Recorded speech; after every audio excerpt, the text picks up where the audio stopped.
Então a gente vai ver um vídeo do Gui, aqui da Rita Von Hunt. A democracia é uma luta constante. Dona Rita, você voltou. E o Bolsonaro foi derrotado, finalmente, né? Você tá de verde por causa da esperança?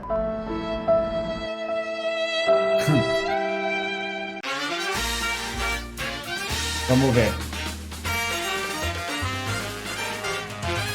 Bom, como você já deve ter visto em algum local desta tela, o tema do vídeo de hoje é Vitória ou a democracia é uma luta constante, né, menina? Um beijo, Angela Davis, que já nos avisava que a liberdade é uma luta constante, não termina, e ela também dizia que a gente deve agir sempre como se fosse possível mudar radicalmente as coisas. Amo ela. Bom, moçadinha, voltamos. Agora eu já não posso mais ser presa por crime eleitoral, né? Por falar mal do Bolsonaro e por falar bem dos meus candidatos, enfim. Ai, maravilhosa!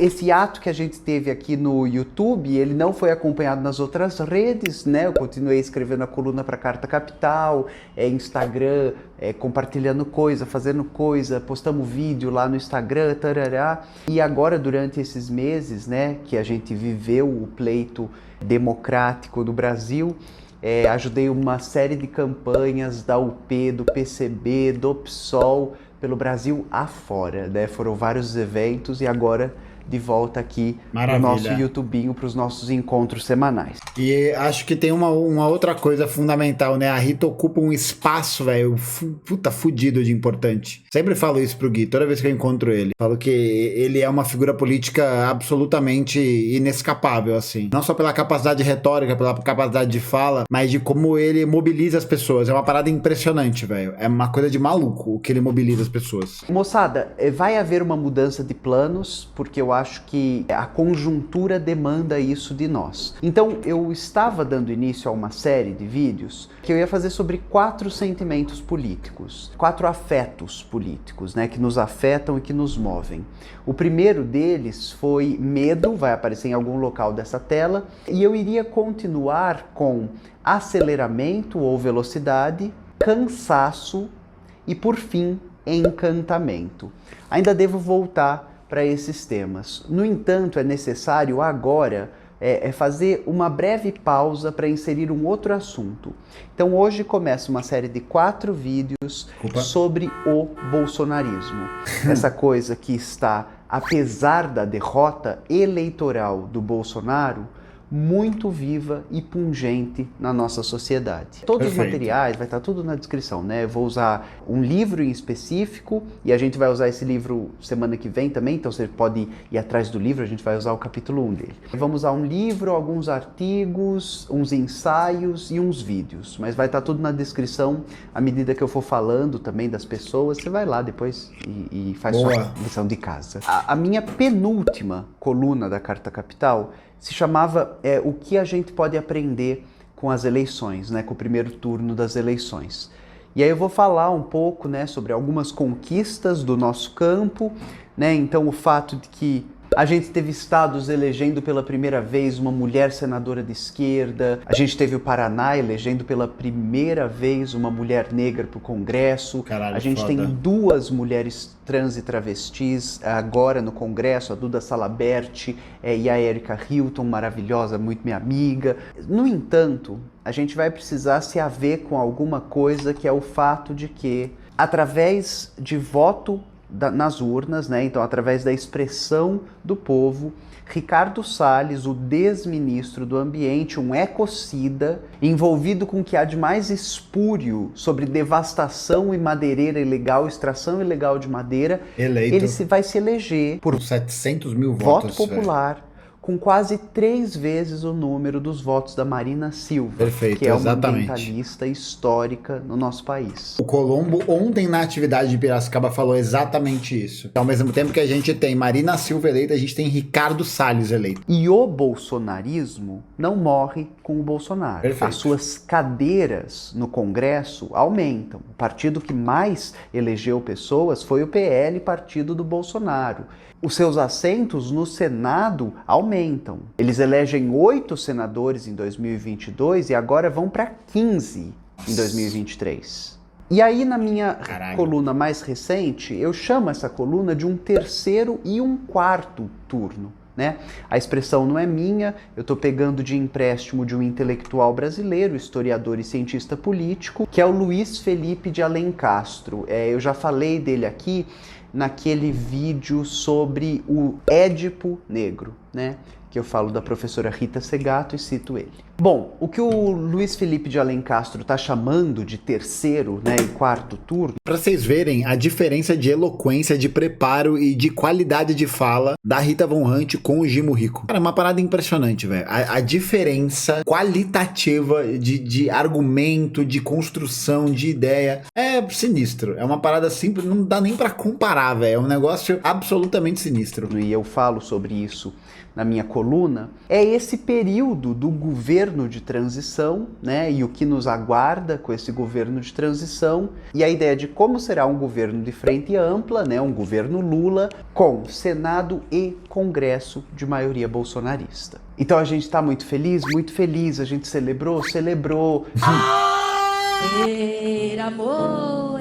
Você assistiu o Greg News, que ele volta? E aí ele fala... Ai, que legal, né? A gente tem muito que celebrar. Temos, né? Só que como eu já tô na próxima semana, né? Esse vídeo vai sair na próxima semana, é importante que a gente tenha dimensão da luta que nos aguarda, que nos espera para esses próximos 4 anos. E a gente precisa começar a falar disso agora para que o cenário de 2026... não nos relegue como alternativas de esquerda o Alckmin e o Ciro Gomes. Perfeito. Nossa, perfeito. Perfeito. Que é isso, né? A batalha só começou e é hora da gente conseguir construir esse campo a partir da radicalidade, né? A Simone Tebet com a vice Tabata Amaral. Nossa. Né? Porque senão acabou, moçadinha. É isso. Acabou, é isso. Fim Perfeito. do mundo, bem que o povo da igreja fala. Tudo que a Frente Ampla vai produzir é uma nova direita no Brasil. Perfeito. É isso que ela vai entregar pra gente. Mas enfim, vou tratar disso e também vou deixar 2 vídeos, um do Vladimir Safatli e um do professor Paulo Arantes na descrição, em que eles falam disso de forma mais detida. Aqui vou mais rapidinho. Aqui eu vou retomar o parágrafo que eu concluo a coluna desse mês para a Carta Capital. Conseguimos uma importante vitória nas urnas no segundo turno das eleições de 2022. Mesmo contra todas as baixarias bolsonaristas, a máquina pública, o uso vergonhoso da verba, a compra do Centrão, o orçamento, enfim. eu vou ficar falando aqui, vai até a lua, né? Vou deixar na descrição um vídeo do Profissão Repórter, no qual o Caco Barcelos mostra o que estava acontecendo no Brasil. Então, reuniões nas quais células bolsonaristas diziam que o auxílio emergencial continuaria, o que é uma mentira, não estava previsto no orçamento do ano de 2023. E que caso Lula fosse eleito, o auxílio seria cortado, reduzido, que é uma mentira. No sentido de que o que eles estavam fazendo era a compra de votos através de recurso público. Voltando para o texto. Nossa tarefa agora é garantir o fortalecimento e o avanço de alternativas mais à esquerda. Não podemos produzir uma ampla anistia. Perfeito. E é uma coisa que também o Jones tem batido muito, né? O Brasil é o país do esquecimento. São todas essas questões que vão sempre tentar escapar, né? Para essa anistia generalizada e fundamentalmente para que não haja a culpabilização dos responsáveis da merda que a gente tá, né? O futuro não nos perdoará. Seguimos. Então agora caminhando para a segunda parte do vídeo, é essa ideia de uma ampla anistia. Se você é cocotinha, geração Z, né? Ouvinte da Charlie XX... Eu vou te contar, menina. Eu adoro as referências do Gui, elas são muito O maravilhosas. que é essa ideia de ampla anistia? Então a gente teve a coisa mesmo da ditadura civil-militar no Brasil, né? Você sabe? Essa ditadura civil-militar, é importante relembrar, era o seguinte, direitos básicos são suspensos, a gente entra num estado de sítio, a gente vai ter qualquer coisa democrática fechada, censura prévia, o Congresso vai ser encerrado, enfim, é uma ditadura. Durante essa ditadura civil-militar, a gente tem uma política de morte, assim, tocando a plenos pulmões. O livro que eu vou indicar e sobre o qual a gente vai falar, ele se debruça sobre isso. Entre os anos de 1969 e 78, o Código Brasileiro de Leis, o aparato jurídico, legal brasileiro, prevê em 15 artigos pena de morte para crimes políticos. E a pena mínima é prisão perpétua, ou seja, morte em vida, né? O bolsonarismo está intimamente ligado com isso. O bolsonarismo e o fascismo são esse encantamento com a morte.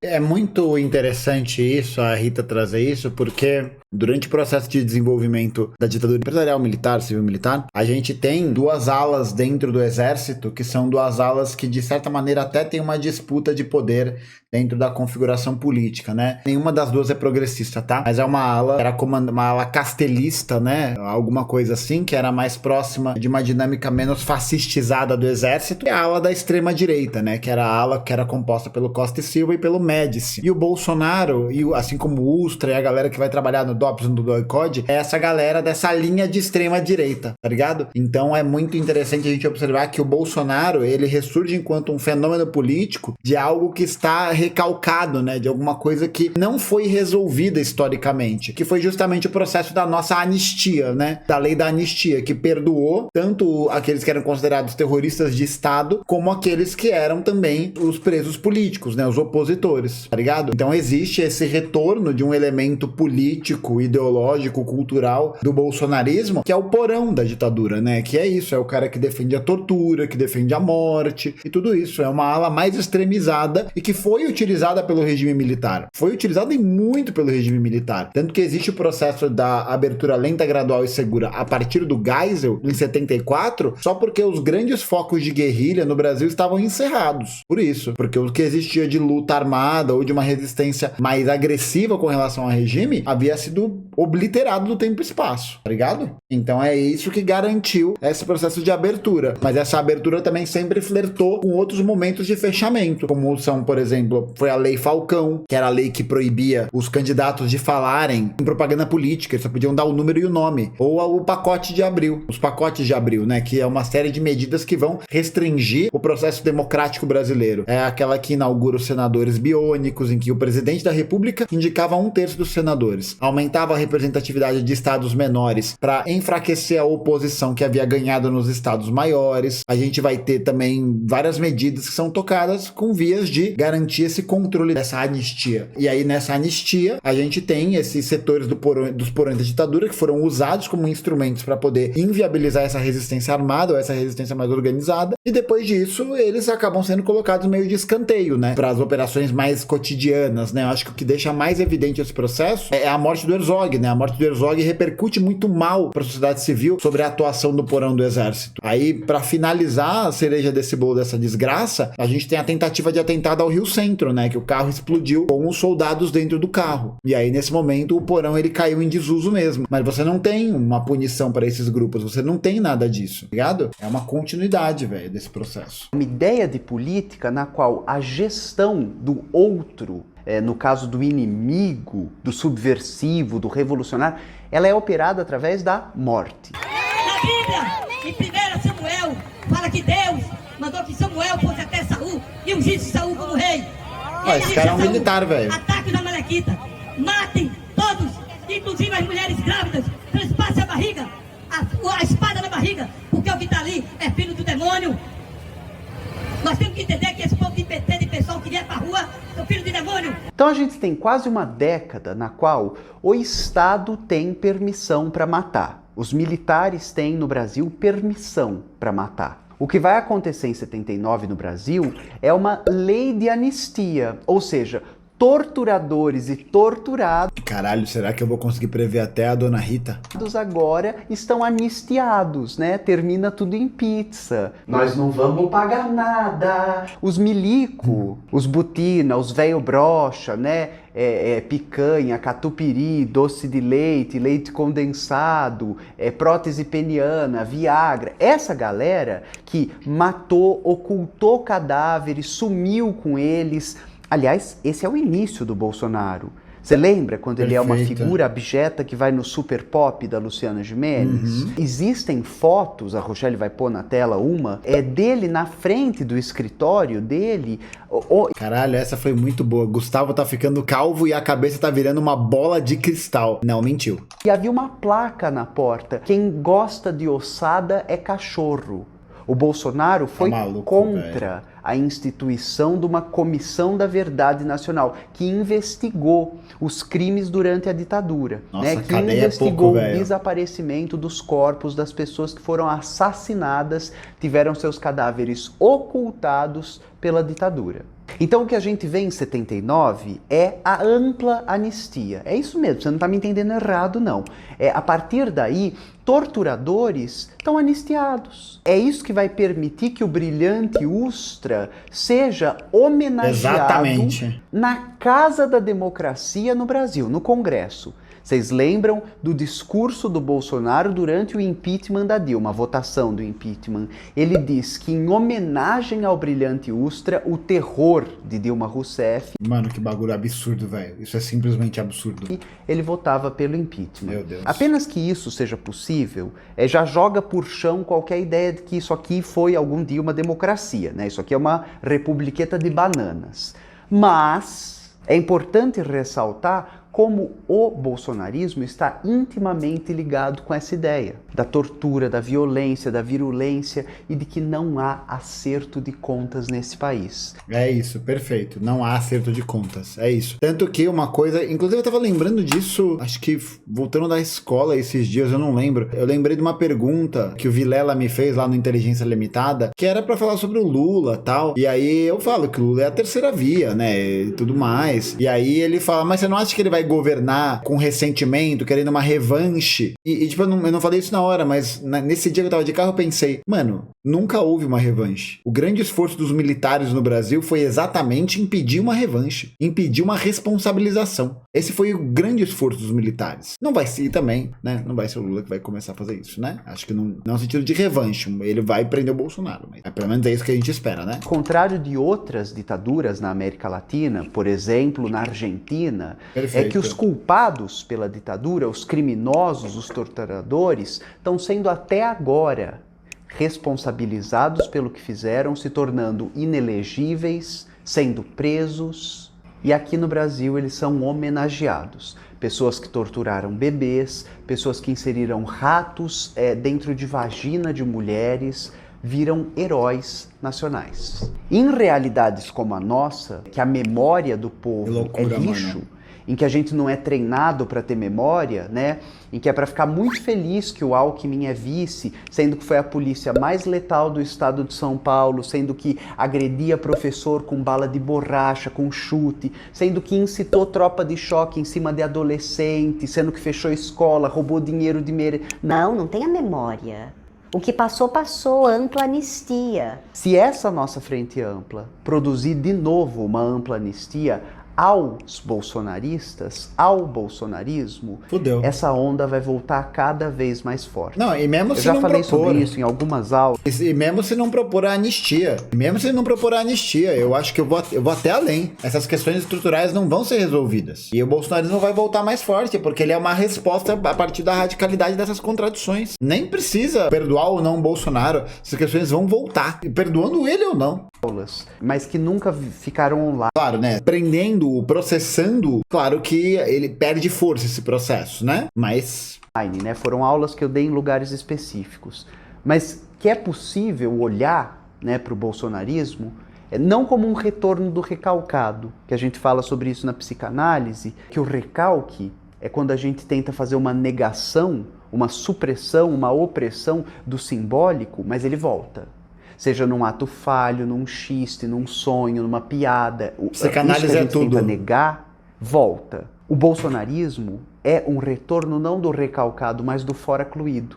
É algo do real que a gente tenta esconder. Interessante. Não, o Brasil é um país pacífico, não. Essa é uma linha de análise bem interessante. Eu achei bastante interessante. Porque no final das contas é isso, né? É um setor que fica excluído desse processo de realização política, que era o porão da ditadura. Eles são meio que colocados para debaixo do tapete, eles ficam excluídos desse processo. Isso faz algum sentido. Não é à toa que os militares agora entraram de vez, né, no governo Bolsonaro. A ditadura não foi assim tão ruim. Está sendo um movimento passivo.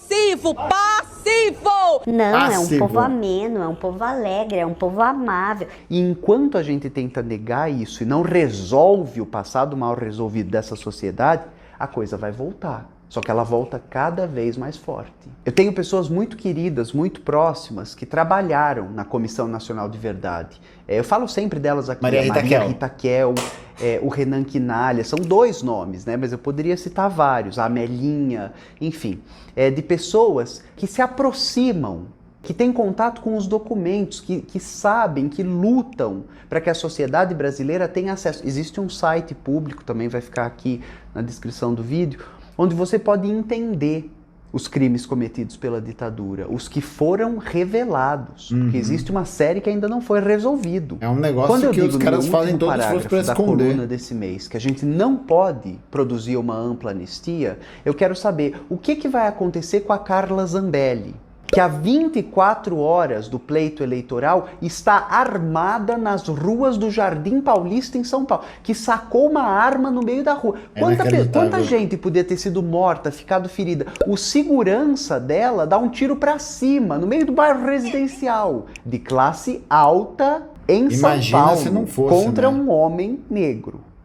Então, assim, de novo, se a gente produzir uma ampla anistia, não há qualquer hipótese do bolsonarismo ser reduzido ou enfraquecido. Ele vai se fortalecer. O que vai acontecer com o Silvinei Vasquez, o chefe da Polícia Rodoviária Federal, que antes das eleições estava pedindo voto para Bolsonaro, que ganhou medalha no governo Bolsonaro. Ganhou medalha.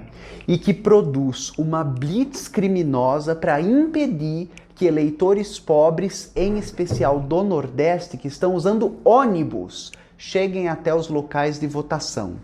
Então a gente está falando de um chefe da Polícia Rodoviária Federal que ignora uma resolução do Supremo Tribunal Federal, de que não era para ter paralisação, não era para ter blitz, não era para impedir as pessoas de votarem. E as blitz vão ser feitas e as pessoas serão impedidas. Vale contar também que o mesmo Silvinei, no início de 2022, extingue as comissões de direitos humanos dentro da Polícia Rodoviária Federal. Você sabe o que acontece logo em depois? O bagulho da câmara de gás. Genivaldo, né, que foi assassinado num camburão da Polícia Rodoviária Federal, porque estava, segundo alegações, sem capacete. Uma câmara de gás foi improvisada. Vale, aliás, contar para vocês que o caso, né, está em sigilo de 100 anos. A gente não tem acesso ao que vai acontecer com os 2 agentes da Polícia Rodoviária Federal que assassinaram o Genivaldo. Mano, tem que quebrar essa porra desse sigilo, velho. É o bagulho mais urgente. Eu diria que as 2 coisas mais urgentes para serem feitas, 3, vai. Romper o teste de gasto para poder criar uma política de provento para a população, mudar a política de preço da Petrobras e quebrar o sigilo do Bolsonaro. O sigilo que foram colocados aí. O que vai acontecer com a Damares Alves? Que a gente precisa falar sobre isso. A mulher, antes das eleições, convoca um pleito, um grupo de pessoas e inventa um monte de história de casos, assim, que se você assistiu a Serbian Movie, você não tá preparado para o que a mulher vai falar. E essa mulher é da moral e dos bons costumes, a Flor de Lis, a galera não estuda psicanálise, né? Mas quando a gente fala... Enfim, né? Quando o João fala de Pedro, eu não sei nem se o Pedro existe, mas eu passo a escutar o João. Enfim, ela comete uma barbárie, porque nas 2 situações é crime. Ou ela tá fazendo um crime eleitoral absurdo, ela tá mentindo, ou se esses crimes existem e ela à frente do ministério que cuidava da família não fez nada, ela prevaricou. Então as 2 situações são criminosas. O que vai acontecer com ela? Nada. O que vai acontecer com as dezenas de agentes da Polícia Rodoviária e das polícias militares que foram filmados agora nas manifestações, vamos chamar pelos nomes, nos atos terroristas de paralisação das rodovias no Brasil? Então, você via o agente falando para as pessoas: nós estamos do seu lado. Não vamos multar ninguém, não vamos apreender nenhum veículo. Isso é bizarro. Seja feita a vossa vontade. O que vai acontecer com essas pessoas? Aliás, quando a gente está falando sobre esses bloqueios, meus anjos, minhas anjas, né? Caminhão transportando terra, banheiro químico, carregamento de carne, cerveja, refrigerante. Como essas pessoas estão sendo mantidas? Da onde vieram os recursos? Quem organizou That's suspicious. Já tem notícia que talvez o velho da van esteja por trás de algumas paralisações. Qual é a dúvida? O que vai acontecer com essas pessoas? Então, quando eu digo lá no texto, não podemos produzir uma ampla anistia, não é papo de galera de esquerda, professora de humanas. É falar, Meus anjos.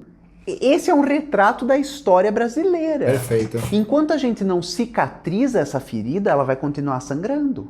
E se a gente não quer que o Bolsonaro seja meramente derrotado eleitoralmente, mas a gente quer produzir uma derrota do bolsonarismo em sociedade, essas pessoas vão ter que ser responsabilizadas pelo que fazem. Elas não podem, não querem, não desejam e não conseguem viver numa democracia. O que acontecerá com elas? E aí chegamos à terceira parte do vídeo, que eu vou chamar de presidencialismo de coalizão, que é o nosso regime aqui nesse país. O que significa presidencialismo de coalizão? Quem tiver o centrão governa, quem não tiver toma impeachment sem crime. A gente já viu as cenas desse episódio bem recente. O PL, o partido do Bolsonaro, o PP e os republicanos elegeram 187 cadeiras para o Congresso. Gente pra caralho, a esquerda elegeu 120. No melhor dos cenários, 120 alguns. Se a gente contar com uma galera de uns partidos que olha lá. Sobram 206 para compra e venda, né? Tem um episódio muito interessante do podcast da Folha, Café da Manhã, chamado Os Acenos do Centrão a Lula, né? Já tem gente dizendo que está bastante à venda, obrigada.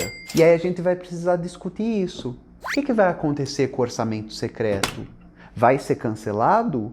Ou agora que a frente ampla senta na cadeira vai poder? A maior obscenidade que a gente conhece da democracia. A ideia de um orçamento secreto. Então, como o dinheiro está sendo manejado, quem está fazendo o quê? E a gente sabe dos casos. Cidade no interior do Maranhão que relata que extraiu não sei quantos dentes. E quando você vai bater com o número de população, é como se todo mundo tivesse todos os dentes extraídos. Até criança que não tem dente. Até bebê.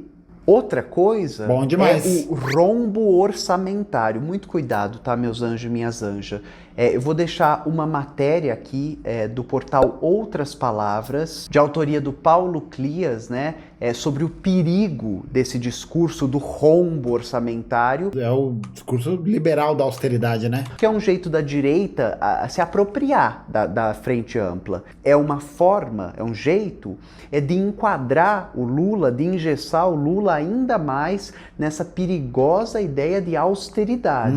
Aproveitar e já vou indicar o livro do Baita livro esse Também vou deixar de recomendação que vocês procurem a Juliane Furno, uma camarada maravilhosa. Ela é doutora em desenvolvimento econômico pela Unicamp, Ju Furno, foda pra caralho, pesquisadora, e está cumprindo um papel de comunicadora nas redes, né? Foda. E aí ela gravou vídeos recentes explicando o perigo desse discurso. O Brasil quebrado, o rombo orçamento. Esse discurso só interessa os setores que desejam manter o teto de gastos e o Estado brasileiro engessado para poder investir no povo. Perfeito. Isso vai levar a gente para o ponto 4 desse vídeo, que eu chamo de os limites, as limitações da frente ampla. Pelos próximos 4 anos, vai ser muito importante que a gente relembre as pessoas algo que textualmente aparece na boca do Lula, de que este não é um governo do PT. Este não é um governo de esquerda. Este é um governo da frente ampla. Por que eu estou dizendo isso?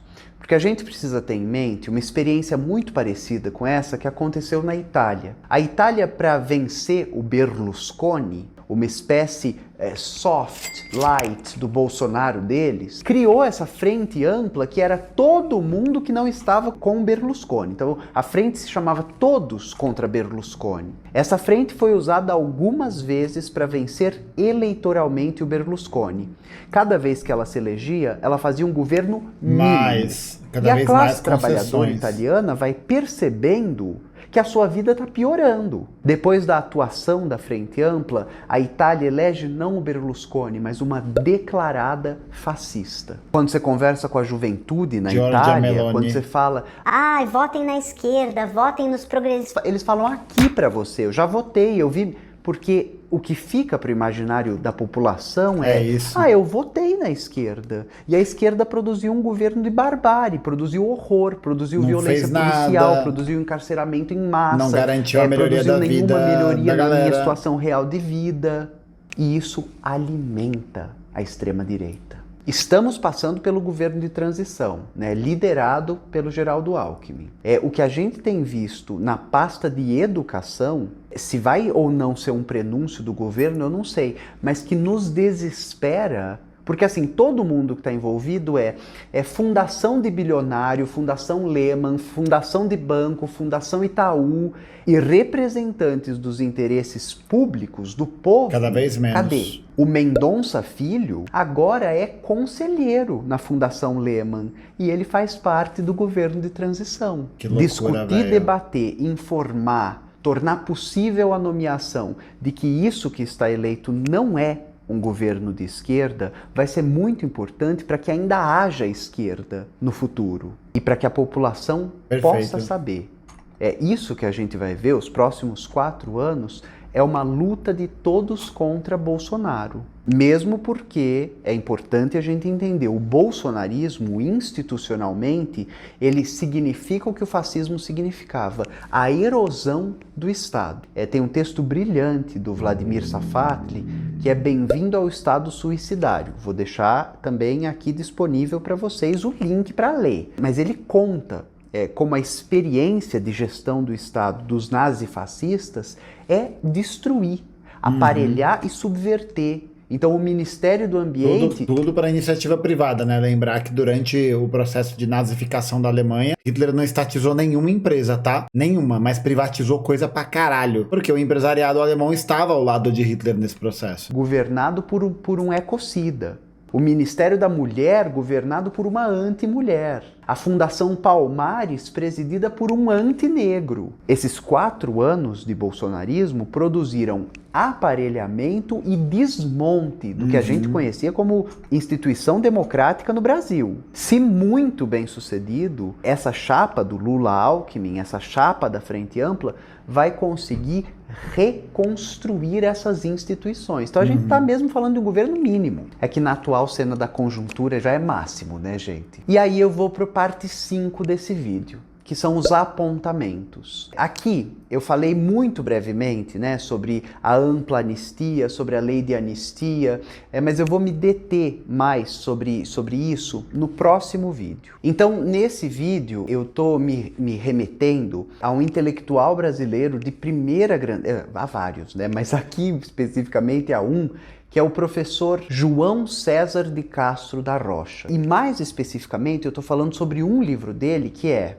Guerra Cultural e Retórica do Ódio, Crônicas de um Brasil Pós-Político. Nas palavras do professor João César, esse livro é uma espécie de etnografia do pensamento bolsonarista. Que aula! Eu vou dedicar os próximos 3 vídeos a fazer esse debate com vocês. O vídeo que vem é sobre o capítulo 1, né? O bolsonarismo como uma mentalidade de seita. Por que a gente não consegue mais falar com os nossos tios, tias, vós, por que a gente tá É um mecanismo ideológico impressionante mesmo. mostrando a coisa e a pessoa tá falando, não, mas o Zap, não, né? General Benjamin Arrola.